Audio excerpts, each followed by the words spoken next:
شهر الخير أتانا يملأنا حبا إيمانا وهلال بالأفق يلوح موعده قد حان الآن. Ramadan artinya apa?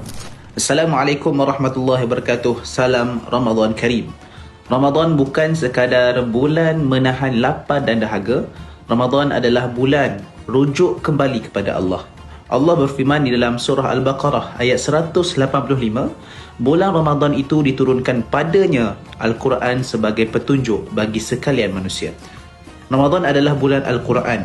Bulan kita reset hati, reset niat dan reset arah hidup. Ramadan juga bulan rahmat.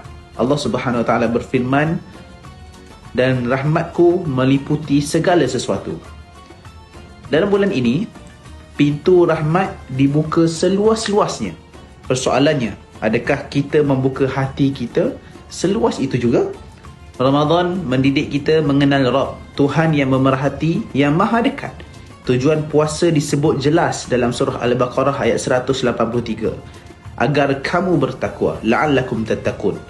Takwa itu ialah rasa diawasi. Walaupun tiada manusia melihat kita ketika berpuasa, kita tetap menahan diri kerana kita tahu Allah maha melihat. Ramadan juga adalah riyadhah jiwa. Latihan melawan hawa nafsu ketika belajar sabar, dan sabar itu bukan lemah. Sabar itu satu kekuatan. Dan akhirnya, Ramadan membawa kita kepada redha. Redha menerima ujian. Redha membaiki diri. Redha menjadi hamba.